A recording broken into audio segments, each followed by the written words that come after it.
Les légionelles sont des bactéries d'origine hydrotellurique. Elles sont présentes à l'état naturel dans les eaux douces comme des lacs, les rivières et les sols humides. La Legionella pneumofolia reste l'espèce la plus importante en pathologie humaine et elle est responsable de 90% des légionelloses. Ces bactéries se développent dans l'eau stagnante lorsque la température est comprise entre 20 et 50 degrés, en présence de dépôts de tartre, de corrosion avec résidus métalliques, dans les boues ou autres dépôts minéraux et organiques, fonds de ballons d'eau chaude, de bassins, des tours de refroidissement, dans des biofilms bactériens ou sous forme planctonique, ou enfin à l'intérieur des protozoaires comme les amibes. Il existe plusieurs seuils et limites à ne pas dépasser. Celles-ci sont exprimées en UFC par litre, unité formant colonie par litre. Par exemple, dans le cadre de la production d'eau chaude sanitaire, le seuil limite à ne pas dépasser est de 1000 UFC par litre de Legionella pneumofolia. En milieu hospitalier, cette valeur passe à 50 UFC par litre car c'est un milieu considéré comme délicat et risqué, ayant donc des exigences sanitaires plus importantes.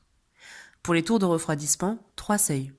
Inférieur à 1000 UFC par litre, entre 1000 et 100 000 UFC par litre, supérieur à 100 000 UFC par litre. Il est important de souligner que les deux derniers seuils nécessitent de la part de l'exploitant des actions curatives régulières. Les légionelles sont naturellement présentes dans l'eau en faible quantité lorsque celle-ci se situe en dessous de 20 degrés et se multiplient faiblement. Entre 20 et 50 degrés, leur quantité augmente fortement. À 50 degrés, la croissance est stoppée mais la bactérie survit. À 55 degrés, elle peut survivre encore plusieurs heures. À 65 degrés, elle survit 2 minutes. Au-delà de 70 degrés, elle est détruite instantanément. La majorité des productions d'eau chaude sanitaire sont maintenant équipées d'un bouclage. Il est nécessaire d'en installer un lorsque les points de puisage sont éloignés de plus de 10 mètres d'un point chaud du réseau, comme par exemple une colonne de distribution, ou du point de production, dans notre cas, le ballon électrique. Le schéma ici se compose d'un ballon ECS électrique, d'une alimentation d'eau froide générale avec disconnecteur assurant le remplissage en eau du ballon et la distribution en eau froide vers les points de puisage, et d'un bouclage équipé d'une pompe de circulation.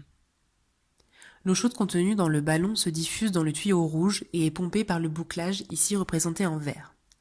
L'eau froide, elle, arrive par un circuit différent, ici symbolisé en bleu. La pompe fait circuler l'eau chaude en permanence entre le ballon et le point de puisage. Cela permet également de pallier aux déperditions thermiques lors de la distribution de l'ECS jusqu'au point d'utilisation, tout en éliminant les bras morts afin de supprimer le risque d'entartrage des réseaux liés aux eaux stagnantes.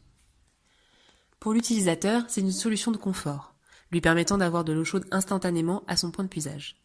Le bouclage est un des moyens indispensables qui permet de réduire considérablement le risque de légionelle. Pour éviter ces différents cas de figure, il existe différentes méthodes. La première est préventive et appelée lutte par choc thermique. Cette solution permet de faire des chocs thermiques hebdomadaires de quelques minutes en produisant une eau chaude sanitaire à 70 degrés, éradiquant ainsi toute forme de légionelle dans les canalisations et leurs points d'utilisation. Une autre méthode, celle-ci curative, est appelée lutte par injection de produits. Elle consiste à injecter d'importantes doses de chlore ou de peroxyde d'hydrogène et d'argent dans le réseau via un raccordement sur le disconnecteur. Ces types d'interventions sont généralement réalisés par des professionnels et demandent l'immobilisation du bâtiment et contraignent à des vidanges et des rinçages de réseaux réguliers. Cela présente de nombreux inconvénients car c'est une solution à court terme, nocive pour l'homme et l'environnement, ainsi que pour les canalisations et équipements, accentuant leur corrosion. Dans le cas de la tour de refroidissement, la prolifération de la légionelle peut être un problème. Les tours de refroidissement sont généralement couplés à des groupes frigorifiques afin de dissiper la chaleur provenant du condenseur. Il en existe 2 types. Prenons le cas de la tour de refroidissement en système fermé. Sur le schéma, nous voyons la partie groupe froid qui est composée d'un compresseur, d'un condenseur, d'un détenteur et d'un évaporateur. Le but de cette installation est de refroidir un milieu, dans notre cas il s'agit d'une production d'eau glacée.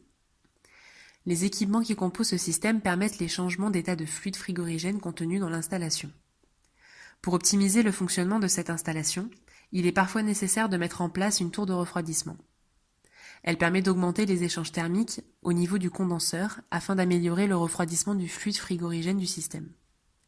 Ici, le cas de la tour fermée. Le circuit provenant du condenseur et équipé d'une pompe passe à l'intérieur de la tour. Celui-ci est équipé d'un échangeur servant de surface de ruissellement où circule l'eau présente dans le bac. Ce bac, situé dans la TDR, contient la quantité d'eau nécessaire au refroidissement de l'échangeur. Celle-ci ruisselle sur les tubes de l'échangeur par des buses en partie haute de la tour. Pour accélérer le phénomène de refroidissement, un ventilateur fait circuler de l'air dans la tour. La vitesse de l'air sur les ailettes de l'échangeur crée une convection forcée permettant de capter les calories du circuit secondaire plus rapidement. Contrairement à la tour fermée, la tour ouverte utilise un circuit ouvert sans échangeur provenant du condenseur. L'eau du circuit est directement pulvérisée en partie haute de la TDR sur un média permettant de ralentir son écoulement et ainsi améliorer son refroidissement. L'eau est ensuite récupérée par le bac de rétention. Dans les deux applications, la pulvérisation de l'eau couplée à la convection forcée entraîne des pertes d'eau. Pour cela, un flotteur situé dans le bac de rétention gère son remplissage en eau de refroidissement afin de combler la quantité d'eau évaporée lors des échanges. Le panache émis par la tour peut véhiculer des légionnelles si le mauvais entretien et la stagnation d'eau en a favorisé la prolifération. Il convient tout d'abord d'éviter la formation de tartres propices au développement de la bactérie en injectant des inhibiteurs chimiques adaptés à la qualité de l'eau spécifique du site, voire d'utiliser également un pré-traitement par adoucisseur pour des eaux de dureté élevée. On injecte ensuite un traitement bactéricide. Le meilleur résultat pratique est obtenu par l'utilisation combinée de deux principes actifs de biocides, oxydants et organiques, ou d'un biocide et d'un biodispersant.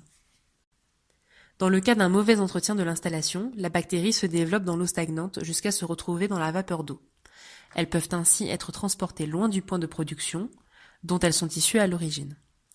Des lieux situés à environ 2 à 3 km peuvent être contaminés par les légionnelles présentes dans l'air. La Legionella entraîne deux maladies. La forme non pulmonaire appelée maladie de Pontiac, qui est un syndrome grippal aigu guérissant spontanément. Et la légionellose, sa forme pulmonaire, qui est une infection respiratoire grave pouvant entraîner la mort. La voie la plus courante de transmission passe par l'inhalation d'aérosols contaminés, produits en conjonction avec des pulvérisations, jets ou nébulisations d'eau. L'infection peut également survenir par aspiration d'eau contaminée ou de glace, en particulier chez les patients sensibles. Dans le milieu hospitalier, des facteurs de risque pour les pneumonies nosocomiales sont les actes chirurgicaux récents, les intubations, la ventilation mécanique, la présence de sondes nasogastriques et l'utilisation d'équipements de traitement respiratoire. Les autres les plus sensibles sont les patients receveurs de transplantation, cancéreux ou personnes sous corticoïdes. La maladie de Pontiac dure généralement de 2 à 5 jours et la période d'incubation va de quelques heures à 48 heures. Les principaux symptômes sont de la fièvre, des frissons, des céphalées, un état de malaise ou des douleurs musculaires. Aujourd'hui, aucun cas mortel ne s'associe à ce type d'infection. Concernant la légionellose, les symptômes de cette infection se caractérisent par un début rapide avec une fièvre élevée, une toux et d'autres signes comme de la fatigue, des douleurs musculaires et des maux de tête. D'autres faits peuvent alerter, comme la perte d'appétit, des maux de tête, un état de malaise. Certains patients peuvent aussi présenter de la diarrhée et un état confusionnel. On observe aussi chez un tiers des sujets la présence de sang dans les mucosités de la bouche. Le temps d'incubation varie de 2 à 10 jours. Un traitement antibiotique permet un rétablissement total en 3 semaines. La plupart des patients atteints doivent être pris en charge à l'hôpital. L'infection doit être traitée très rapidement, car chez certaines personnes, la légionellose peut être fatale. La guérison totale est obtenue souvent après plusieurs semaines, voire plusieurs mois. Quand le diagnostic et le traitement interviennent tôt, l'issue est généralement favorable. En conclusion, la menace que pose la légionellose pour la santé publique peut être combattue par les autorités responsables de la sécurité des bâtiments ou des systèmes d'eau, en mettant en œuvre des plans pour la salubrité de l'eau. Ces plans doivent être spécifiques à chaque cas de figure et domaine d'application afin de déboucher sur un suivi et une surveillance régulière des installations sujettes à la légionellose. Ces mesures comprennent un bon entretien des appareils avec des nettoyages réguliers, la désinfection et l'application d'autres mesures de conception, bouclage, physique, température, ou chimique, biocide, pour empêcher autant que possible la multiplication de la bactérie. Bien qu'il ne soit pas toujours possible d'éradiquer la source de l'infection, il est possible de réduire sensiblement les risques. La prévention des maladies provoquées par la Legionella pneumophila dépend donc de l'application de mesures de lutte pour réduire le plus possible la multiplication de la bactérie et la dissémination d'aérosols.